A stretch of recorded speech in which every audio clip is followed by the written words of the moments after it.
Welcome everybody to this week's podcast episode for the Financial Freedom for Physicians podcast. I'm your host, Dr. Christopher Liu. And as you know, I talk about 4 different types of freedom: time, financial, location, health freedom. And today's all going to be about emotional freedom, laughing, power of laughter, with creativity, comedian, art. And so today I have actually a very interesting guest. His name is Art Bell, and he founded Comedy Central. So looks like he worked at HBO in the late 80s. We're going to hear all about that. It's going to be a great conversation. I'm happy to have celebrities on my show. So Art, welcome. Thank you. Thank you for having me.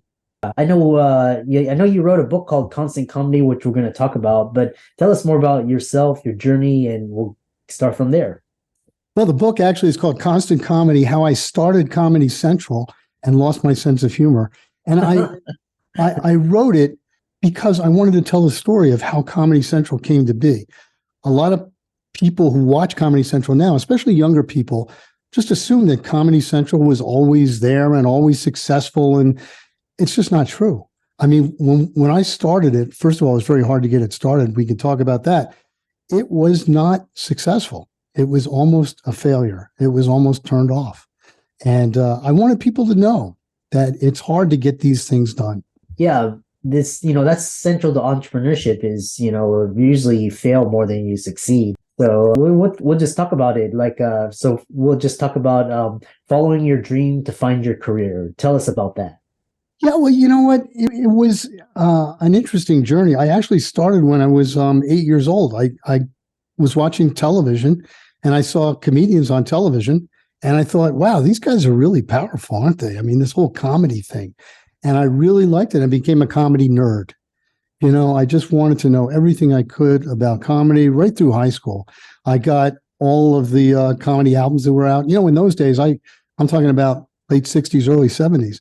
There were a lot of comedy albums being released. Robert Klein, George Carlin, one of the great comedians, had a huge best-selling album. And in my house, we just listened to them constantly.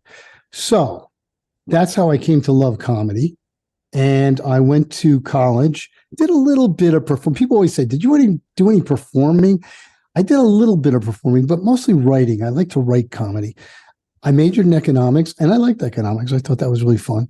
And I got a job out of college as an economist and worked for a consulting firm for 3 years in Washington, D.C. I was very smart in those days. It was really kind of my smartest period of life. I was in my mid-20s. And I had a terrific time, but I just decided I did not want to be an economist forever. So I went to business school, and I decided I was going to go into the film or television industry, which I wish somebody had told me at that point, you don't need to go to business school to be in the film and television industry. So I was a little bit of an anomaly. And most of the people there at business school were going to Wall Street, become investment bankers or consultants. And it took me a while to get a job because all these consultants wanted to hire me and I didn't want to be a consultant. So I finally got a job at CBS, which was terrible. I was a financial analyst at CBS. I really wanted to be closer to the product, what was going on. And CBS was a gigantic company, one of 3 networks. There wasn't much cable in those days. And it was like working at the post office. It was slow. I mean, I worked hard, but it was just not very satisfying. So one day, a friend of mine who had been at CBS calls and says, hey, Art, I'm at HBO. It's crazy over here. And they're looking for somebody who can do econometric forecasting. And you're the only guy in the whole entertainment business I know who can do econometric forecasting. Why don't you come over? Now, HBO in those days, I'm not going to say it's just started. This is the mid 80s. It was kind of like Netflix is now. It was like the cool future of television.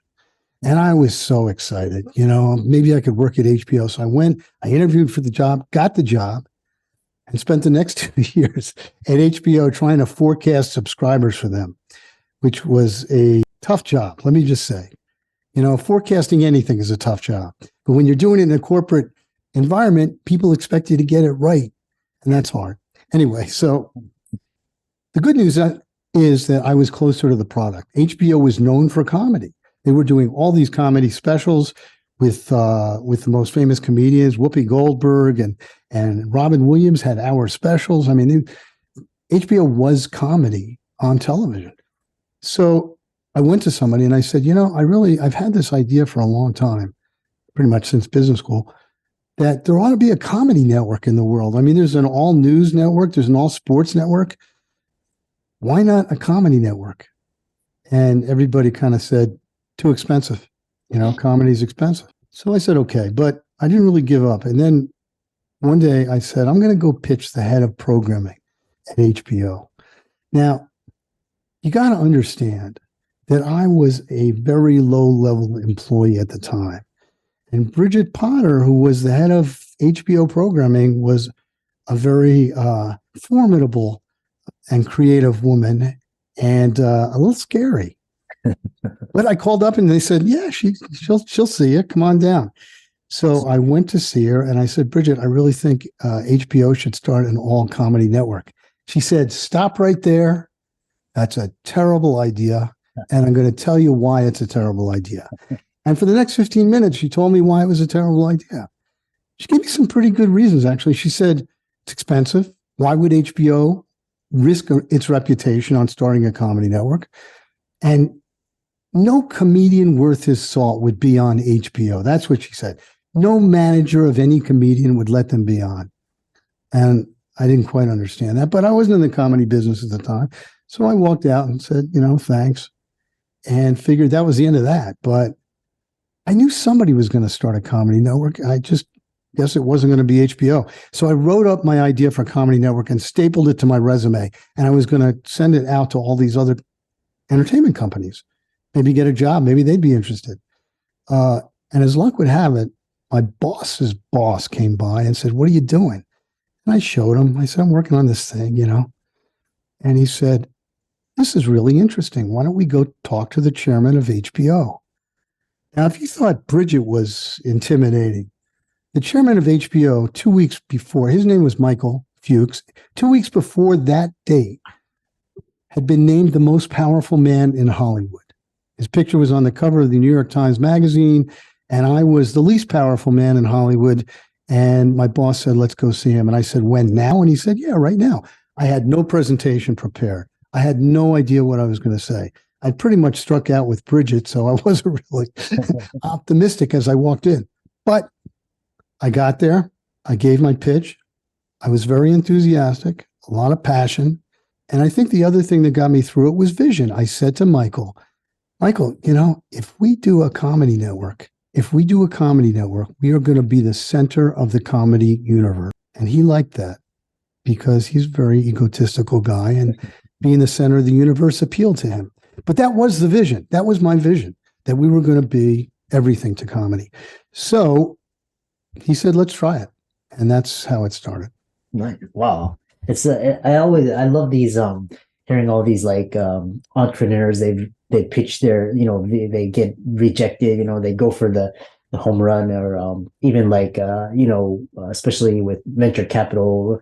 And it's so fascinating to you really see baby ideas really take flight. So that is such a fascinating story. Now, you know what? I'll make a slight correction there. It's not a correction so much, but unbeknownst to me, what I was doing was called intrapreneurship. Actually, it wasn't called that at the time. That was a term that came into use in the early 90s.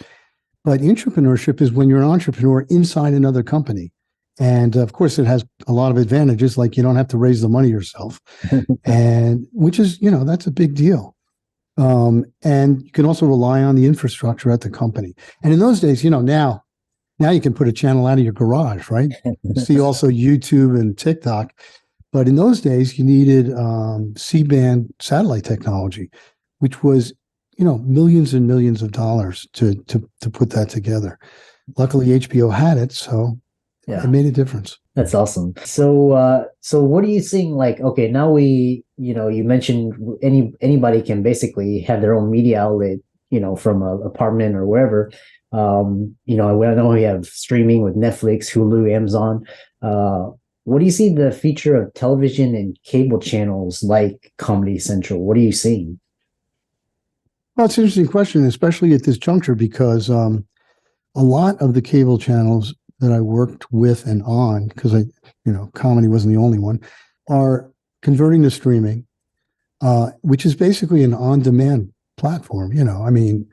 So what you gain by that is you have all these shows available to everybody all the time. What you lose is a little bit, I think, of the branding that went along with being an all comedy network or an all music network or anything like that, But the channels that did that, the channels that have branding, like Comedy Central, that go to streaming will have an advantage in that if they label something as a Comedy Central production or a Comedy Central show, it's going to have that aura that was associated with Comedy Central, which was, by the way, has been around for 30 plus years, which is a long time. And I'm proud of that it's been around for a long time. And you take something like Netflix. Netflix is more like a network model, right? NBC, ABC, CBS. Now, I was around, I don't know, I have no idea how old you or your audience is. Everybody seems to be younger than me these days, so I'll assume that you're all younger. But in those days, there were three networks, and they had no branding. I mean, nobody could tell the difference between ABC, NBC, and CBS. They actually tried. ABC tried to make itself the sports kind of oriented, and NBC tried to be, I don't even remember. CBS was kind of newsy, NBC was kind of entertainment-y. But it was really kind of a mishmash, and nobody could say, man, I just want to watch any NBC show I can. It didn't work that way. Whereas with Comedy Central, there was a huge audience who said, I love Comedy Central. I want to see whatever they do, I'm going to check it out. And that's big. So in the age of streaming, to answer your question specifically, it's going to be different. It's going to be different. Yeah. Seems like streaming is going to be more like it's like a new form of distribution. So people say movies are dead and all of this, but I think everything is just going to this new streaming model. It's still movies and people are going to consume it differently, but it's still going to be there. So you know what? Nothing is dead. I've been in the media business for a long time.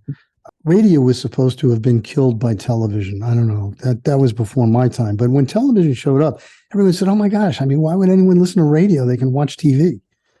And of course, that didn't happen. As a matter of fact, I have a friend who went into the radio business, and he had completed his degree in orthodontics because that's what his family wanted him to do. They wanted to be an orthodontist. And he went into the radio business the day after he graduated. His father almost shot himself. He's so upset. And said, you'll never make any money in radio. The guy's a grillionaire now. There was so much money to be made in radio, still money to be made in movies for sure. All the things that people say, that's the end of that. It's not the end of anything. All these models survive in one form or another. Yeah, it's it's great wisdom and great words of advice.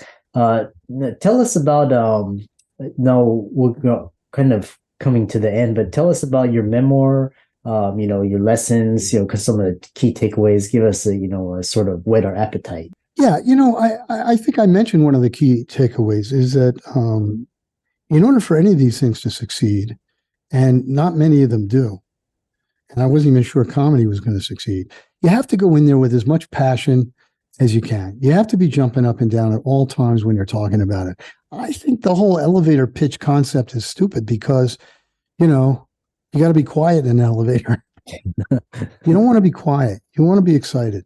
And as I said, I think that's what got me through that pitch with the chairman of HBO. Also, you have to be committed to changing your vision, not your vision so much, but changing your approach. When we launched comedy, it was originally called Comedy Channel. It was declared a failure by the press. Total failure. They just said, how could HBO be so stupid? The channel's not funny. It's ridiculous that they even tried it. And imagine the pressure on me as the guy who pitched it. Michael Fuchs was very, very upset. And he's the one who actually said to me, it took a Comedy Channel for me to lose my sense of humor. But I went in every day and I said, what can I do more of that's working? And what can I do less of that's not working? And that's how you get through, Yeah, it's the other thing is, what are some types of, in this age where you have to be careful what you tweet, what you say, what do you see about comedy in this age of political correctness? Well, it's a very important question. And I've spoken to comedians lately because we did a friend of mine and I from the early days of comedy did a short 15 episode podcast with people who were there in the beginning, including some comedians who are now famous. So I encourage your audience to listen to that if they're interested. But they talk about it. Comedians are really frightened by this because they say, listen, if I start my routine and, people don't even let me finish a sentence and they stand up and walk out because they're offended by the topic that I'm broaching. I said, they said that's kind of ridiculous. It is kind of ridiculous, but it's the reality of right now. It's not going to be the reality forever. These things have a tendency to swing back and forth. I think comedians serve a great purpose because they let the audience see the world through their eyes in a comedic way. So it's a little more palatable, whatever their vision is. I mean, think about the difference that women comedians who were working in the 90s, like Sarah Silverman, for example, made to people's understanding of what it was like to be a woman in America in the 90s. And Sarah Silverman was very raw, and people said, you can't talk about that. She talked about it anyway, didn't she? And I think that made a huge difference. So if you want to shut comedy down like that, proceed at your own peril. That's what I say. Yeah, I think with comedy, sometimes you have to really be, with the times, and sometimes you have to be authentic. You have to be raw, honest. This kind of, and it's quite interesting. I love how comedians, they use like timing and wit and humor, and there's so many different types of humor as well. Great conversation. How can people find you, follow you, check out your book as well on Amazon, and go from there? Well, the easiest way to find stuff about me is to go to my website, artbellwriter.com, and you can find out how to buy my book. It's available in all formats, starting actually December 5th will be the release of the paperback, but it's available in an ebook, hardcover, and I read the audio version. So if you enjoyed listening to me for 20 minutes here, and you want to hear another 8 hours of me talking about myself and my career, check out the audiobook. Also, go to Amazon. Look up Constant Comedy by Art Bell on Amazon. Again, it's called Constant Comedy, How I Started Comedy Central and Lost My Sense of Humor. And let me know what you think if you read it. I'd really like to hear from you. And for all the listeners out there, be sure to check out Art's resources. They'll be in the links and show notes. Follow him on socials, his website. Check out his book as well. Thanks so much. I really love this ideas of an intrapreneur and kind of, the business mind in that aspect as well. The comedians, those are the creatives, but there's also people working on that as well. So thanks so much. And it was a Thank you. Bye-bye.